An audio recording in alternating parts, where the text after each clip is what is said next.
नमस्कार बंधुरा आमी श्रावंतिका चले एसेছি আপনাদের সামনে আমার একটা নতুন রেসিপি নিয়ে।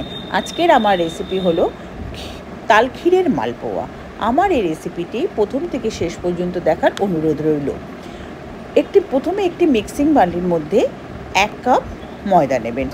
আমি এখানে 1 কাপ ময়দা নিয়েছি। আপনারা যতটা পরিমাণে মালপোয়া বানাবেন তাতে সেই পরিমাণে আপনারা ময়দা নেবেন। তারপরে দিয়ে দেবেন তার মধ্যে সামান্য একটু নুন আর হাফ কাপ সুজি। আমার এইটুকু পরিমাণের ইয়েতে মোটামুটি 10-12টা মালপোয়া আমার হয়েছিল।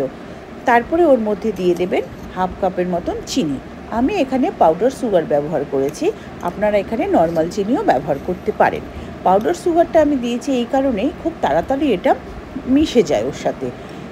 তারপরে দেবেন সামান্য পরিমাণে মৌরিটা দিলে মালপোয়ার টেস্টটা খুব ভালো হয়, ফ্লেভারটা খুব ভালো আসে। তারপরে মেন ইনগ্রিডিয়েন্টস আপনারা দেবেন ওর মধ্যে তাল। আমি এখানে তাল ক্ষীরটা দিয়েছি।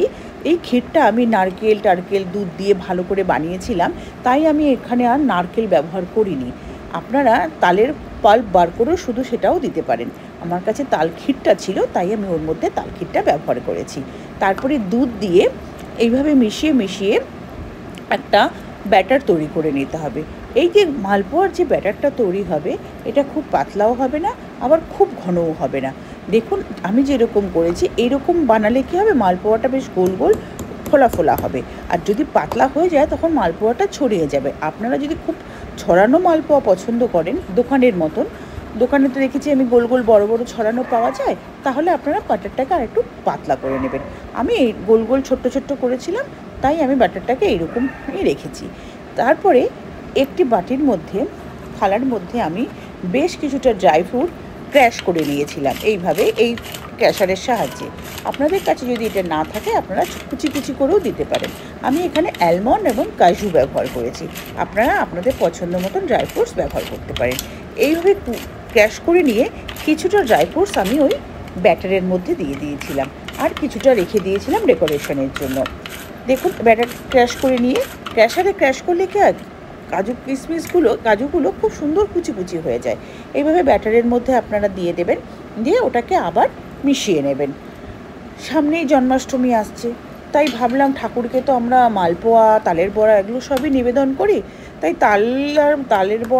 তালের পাল্প দিয়ে মালপোয়া বানিয়েও ঠাকুরকে নিবেদন করা যেতেই পারে। ঠাকুরের তো প্রিয় জিনিস এটাই। তারপরে দেখুন এইভাবে বানিয়ে নিয়ে কড়াইতে সাদা তেল গরম করবেন। সাদা তেলের মধ্যে আপনারা একটু ঘিও দিতে পারেন। তেলটা যেই ভালো গরম হয়ে যাবে তখন গ্যাসটাকে আপনারা কমিয়ে দেবেন। গ্যাসটাকে কমিয়ে দিয়ে একটি গোল হাতার সাহায্যে একটু করে ওর মধ্যে দিয়ে দেবেন। একটা করে ভাজলেই মালপোয়াটা সবচেয়ে ভালো হবে, গোল হবে এবং ফোলা হবে। দুটো করে ভাজলে কী হবে, শেপটা একটু চেঞ্জ হয়ে যায়। দেখুন আমি প্রথমে একটা করেই ভাজছিলাম, পরে যেই পাশে আরেকটা দিয়েছি দেখুন শেপটা একটু চেঞ্জ হয়ে গেছে। তাই একটা করে ভাজলে একটু সময় লাগে ঠিক কথাই, কিন্তু একটা করে ভাজলে মালপোয়া গোল হয় এবং ফোলা হয়। দ্বিতীয় যেটা দেওয়া হয় সেটা খুব ফুলতে চায় না। হ্যাঁ, আপনি যদি তেলের কড়াই বড় হয় তখন দুটো করে অবশ্যই ভাজতে পারেন। দেখুন এইভাবে ভেজে নিয়ে মালপোয়া কিন্তু খুব লাল করে ভাজবেন না, মোটামুটি এরকমই হালকা লাল ভাজা হবে। এইভাবে দেখুন একটা করে দিলে কত সুন্দর মালপোয়াগুলো ফোলে। তেল আর ঘি দিয়ে ভাজলে কী হয়, গন্ধটা খুব ভালো আসে। তবে আমি এখানে ঘি দিইনি, পুরোটাই সাদা তেলে করেছি। দেখুন এইভাবে আমার সবকটি মালপোয়া রেডি হয়ে গেছে। মালপোয়া রেডি হয়ে তারপরে আমি কি করেছি, ওগুলোকে একটা পাত্রের মধ্যে নিয়ে ওপর থেকে যে ড্রাই ফ্রুটসগুলো আমি ক্র্যাশ করে রেখেছিলাম সেই ড্রাই ফ্রুটসগুলো ওপর থেকে আমি ছড়িয়ে দিয়েছি। এইভাবেই আমার হয়ে গেছে তাল ক্ষীরের মালপোয়া। আমার এই রেসিপিটি যদি আপনাদের ভালো লেগে থাকে তাহলে যারা ফেসবুক চ্যানেল থেকে দেখছেন তারা প্লিজ ফলো করবেন, লাইক করবেন, কমেন্ট করবেন। আর যারা ইউটিউব থেকে দেখছেন তারা লাইক করবেন, কমেন্ট করবেন, সাবস্ক্রাইব করবেন।